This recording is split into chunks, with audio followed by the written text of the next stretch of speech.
Colgate Tooth Powder brings you the Theater of Romance. Tonight, Paul Lucas in Lost Horizons.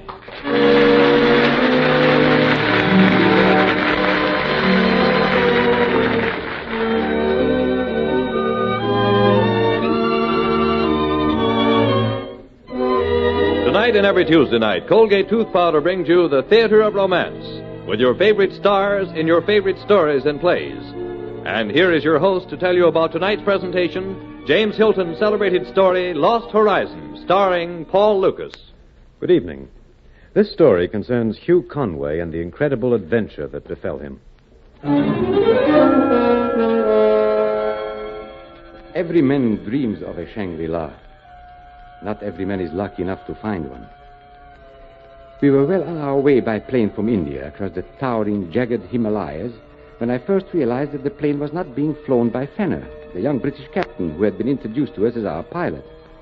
I said nothing to my young American companion, Charles Mallinson, who was making his first hop on his long way home. But he realized the situation soon enough, and when the plane suddenly began to descend, he got a little panicky. He's going down. Conway, look. He can't land down there. The man's crazy. We'll be killed. There's a small plateau. He can land there if he's a good pilot. Look, it's such bright moonlight, you can see it plainly. Well, why should he want to land there? Fellow's got some nerve running off at us like this anyhow. Does he think the American or the British embassies are going to stand for it? He seems to have done it. Hold tight. Here we go.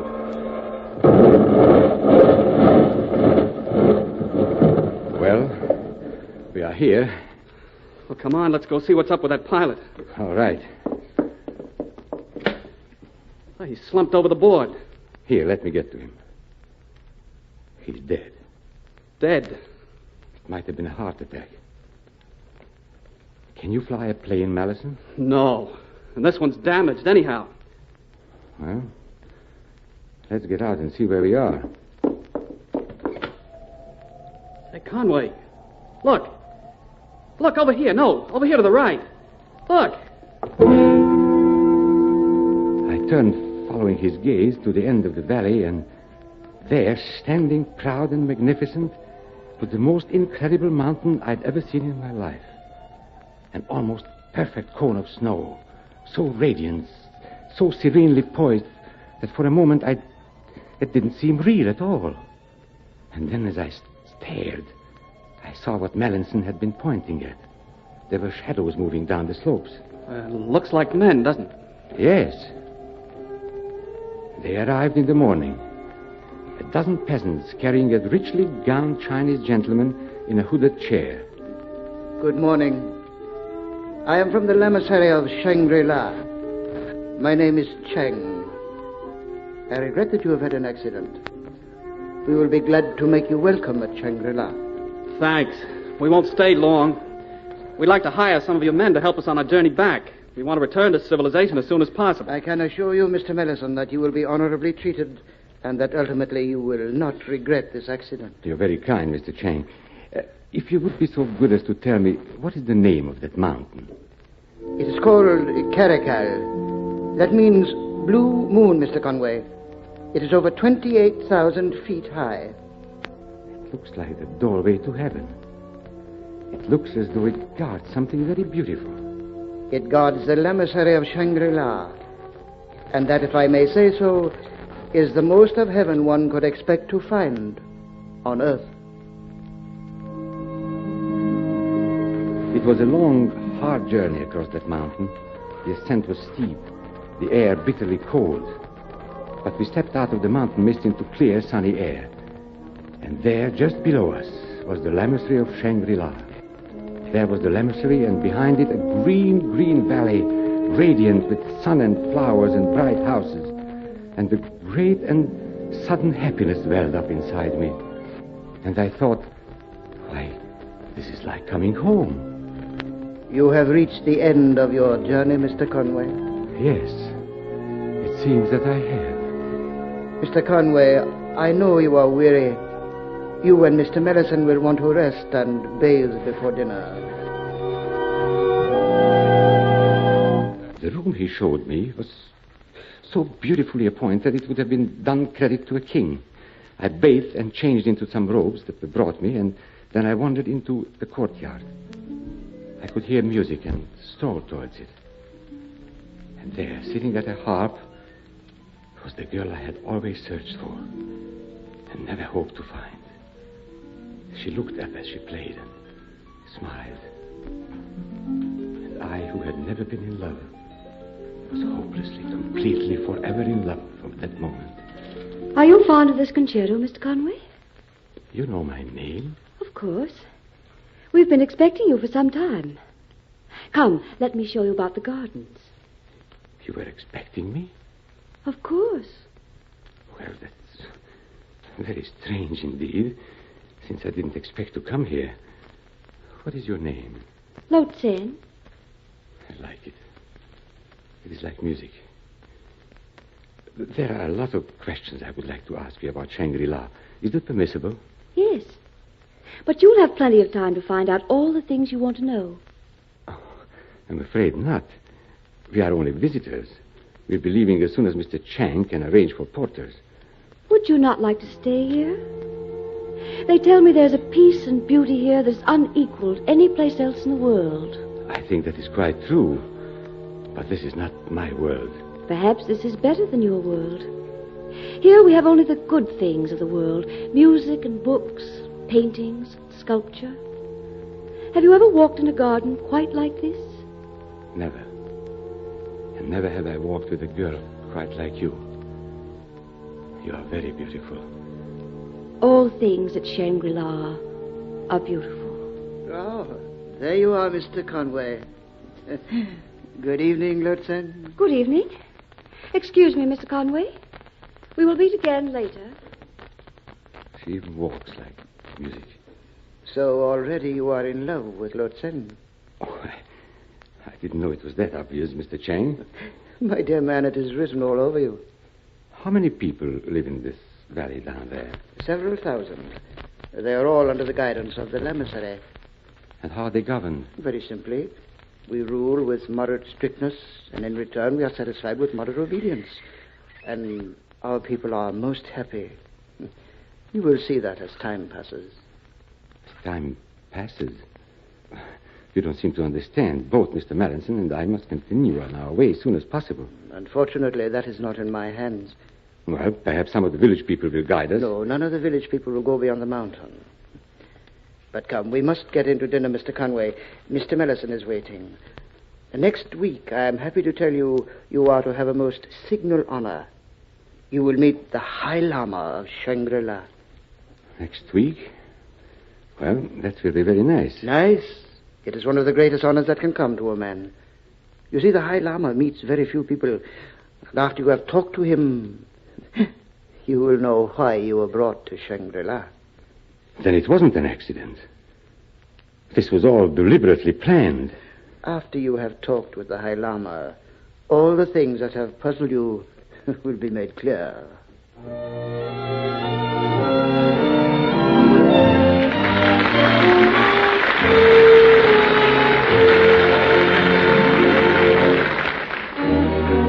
Use Colgate tooth powder. Keep smiling just right. Use it each morning and use it at night. Don't take a chance with your romance. Use Colgate tooth powder. Sometimes romance grows slowly like a bud coming into flower. Sometimes it hits you all of a sudden and you're struck right in the heart. Yet a little breath of trouble can ruin a romance of long standing as well as love at first sight. Make up your mind that you won't let any breath of trouble, I mean unpleasant breath, cool your romance. What to do? Why, it's very simple. Just brush your teeth night and morning and before every date with Colgate tooth powder. Yes, night and morning and before every date, because scientific tests have definitely proved that in 7 cases out of 10, Colgate tooth powder instantly stops unpleasant breath that originates in the mouth. And let me tell you, no dentifrice at any price will clean your teeth more quickly and thoroughly than Colgate tooth powder. Reason enough, wouldn't you say, to buy Colgate tooth powder. Remember the name, Colgate tooth powder, with the accent on powder. Why not get it tonight?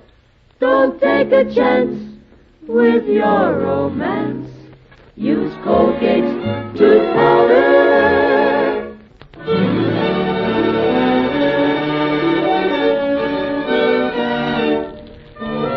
Now, the second act of Lost Horizons, starring Paul Lucas as Hugh Conway.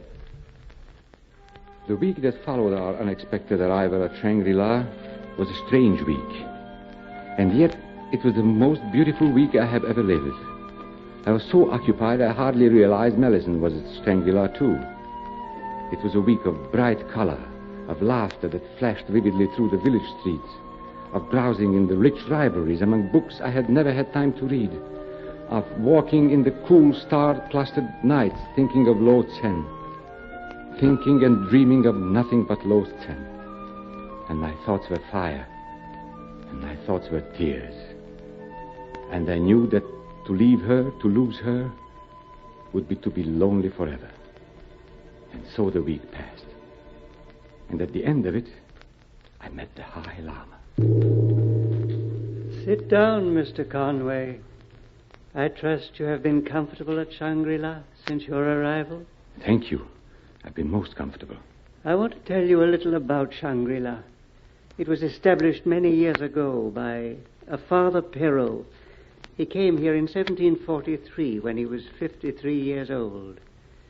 During long hours of study and contemplation, he discovered a great secret about a certain drug that grew in the valley. He learned how to prolong life. Forever? Not forever, for we are all mortal. But he learned how to lengthen the span of life.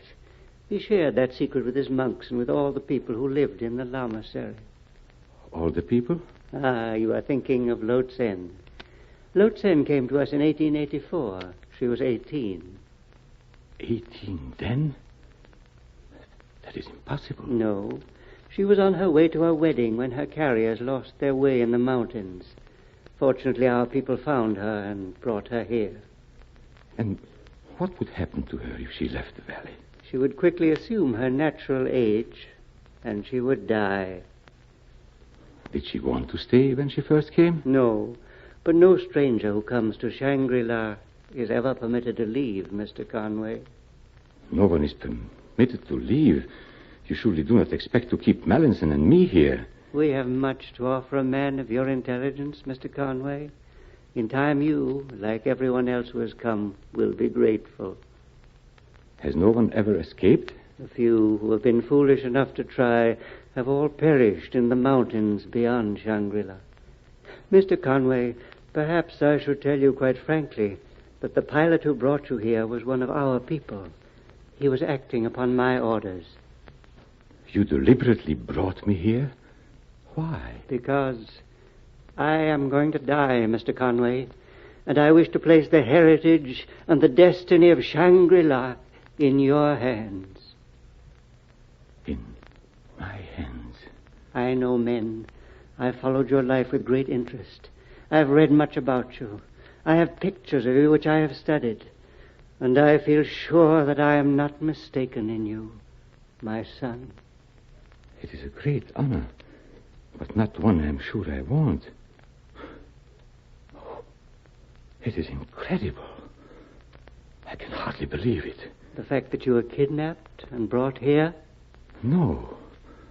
The fact that you are still alive. Father Perrault. I left the High Lama's presence. I walked slowly out in the garden, dazed, shocked, completely bewildered. I walked out into the garden and looked down where the village gleamed like a silver jewel in the moonlight. And gradually my thoughts began to resolve and take shape. And I knew why I had felt that I was coming home the first time I saw Shangri-La. And for the first time in my life, I felt completely happy, completely satisfied, and completely at peace. Here was where I belonged. Here was my kingdom. I don't know how long I had been standing there when I felt someone touch my arm. I turned around, and there was Melanson.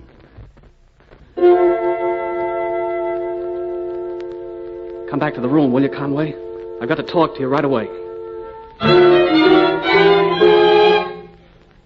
I can't believe it. You don't mean you want to stay here? I do want to stay here. Very much. And besides, it is useless to try to leave. Oh, well, that's where you're wrong. The porters that bring things from the outside world are just over the mountain now. If we start right away, we can catch them. They aren't allowed to come into the valley, you know. It's all been arranged. They've been paid in advance, and they've agreed to take us. Who made these arrangements? Lo Tsen. Lo Tsen? Yeah, she's coming, too. But she can't. She can't leave Shangri-La. Well, why, if she wants to go? Oh, Melanson, the people who live here, they live here to a very advanced age as long as they stay in the valley. If they leave, they grow old very quickly and die almost at once. Lo Tsen is almost 100 years old. You're crazy. You're absolutely stark, raving crazy. They told me about you at Bass Skull, but I didn't pay any attention. They told me you'd been wounded and never been quite the same since. Oh, Lord Conway, don't be taken in by it like a fool. Come with me now. You might never have another chance. I sat there with my head in my hands, my thoughts going round and round. Melanson talked on and on. After all, you're a critical guy. You know better than to believe in fairy tales. He hammered at my dreams with all his logic, and gradually they began to look a little foolish. Gradually they began to vanish in the merciless light of reason. And the cold wind blew across my soul, and the bleak chill settled within me. And I knew that I would leave Shangri-La. Well, how could you even suggest such a ridiculous thing about Lo Tsen? She's younger than I am. Are you in love with Lo Tsen, Melanson? Of course I am. I'm going to marry her. You are sure she's young? Inside, I mean. I'm as sure of that as I am about myself. All right, then. Let us make our preparations. I will go with you.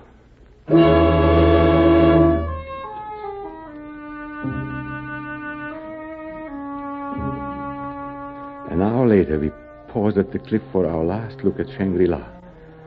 I stood there, looking down, wondering why the scattered roofs looked as though they were floating in a haze.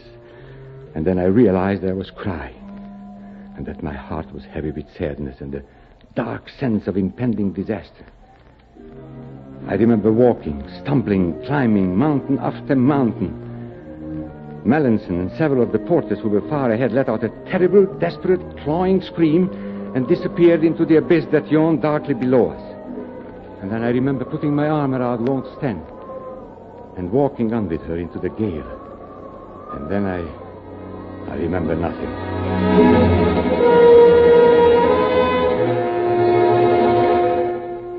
The next I knew, I was in a hospital in Chongqing.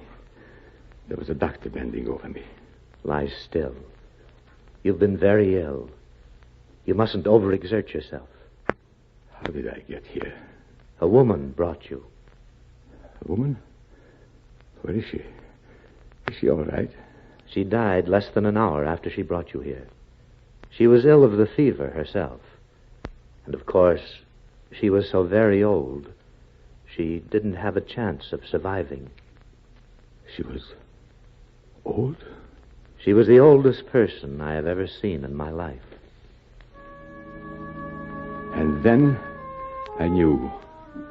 Then I knew that all that had been told me at Shangri-La was true. And my heart ached for little Lo Tsen and Melanson, who would not believe.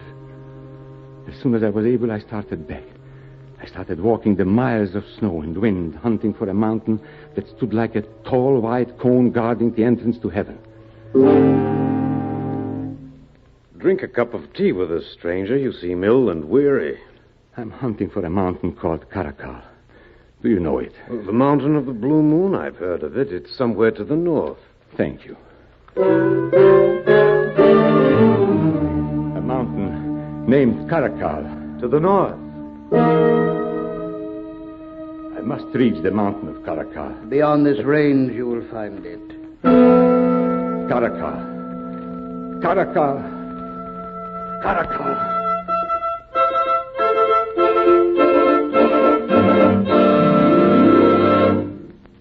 You have reached the end of your journey, Mr. Conway.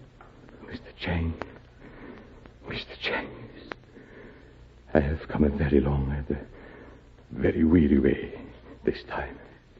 We have been waiting for you. Lo Tsen is dead. Yes. You see, no man ever comes to Shangri-La without a sorrow. And so, at last I was home. Once more I walked up the slopes of Karakal to the top and down the other side. And once more, I came out into the sunshine and looked down upon the lamasery of Shangri-La.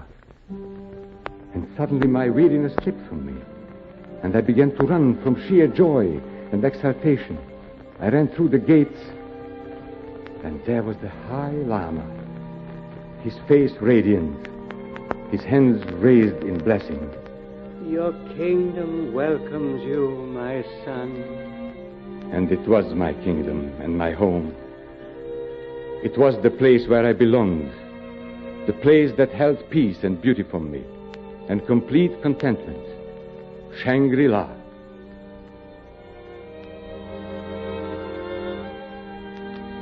Every man dreams of a Shangri-La. Not every man is lucky enough to find one.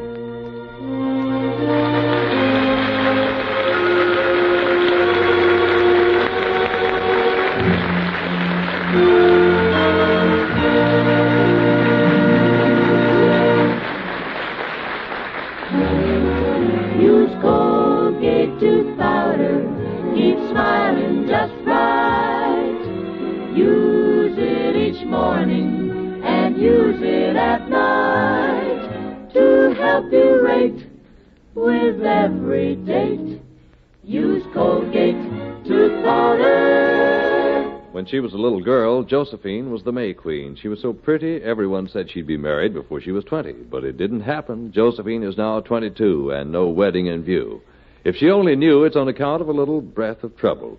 Do you think this breath of trouble, unpleasant breath, is keeping romance away from your door? Well, don't take a chance. Brush your teeth night and morning and before every date with Colgate tooth powder. Scientific tests prove that Colgate tooth powder, in 7 cases out of 10, instantly stops unpleasant breath that originates in the mouth.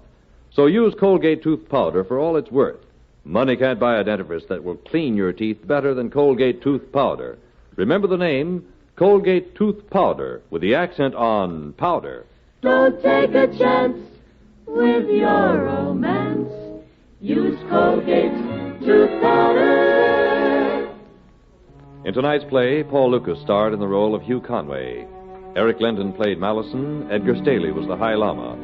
Lost Horizon by James Hilton was adapted especially for this program by Gene Holloway. The music was composed and conducted by Ben Ludlow, and the entire production was directed by Marks Loeb. Next week, we will bring you Clifford Odette's dramatic romance, Golden Boy, with Claudia Morgan playing Lorna, the girl who swayed a boy from his chosen profession of music to become a champion in the prize ring. Hello from Halo.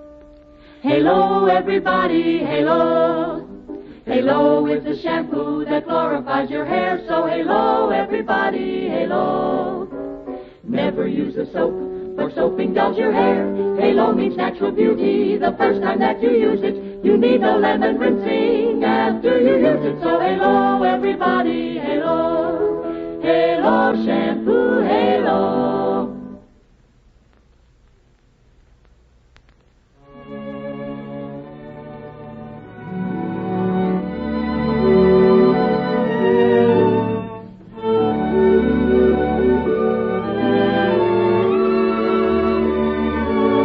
Until next Tuesday night, when Colgate Tooth Powder's Theater of Romance will bring you Golden Boy with Claudia Morgan, this is your host saying good night and wishing you love, happiness, and romance. This is CBS, the Columbia Broadcasting System.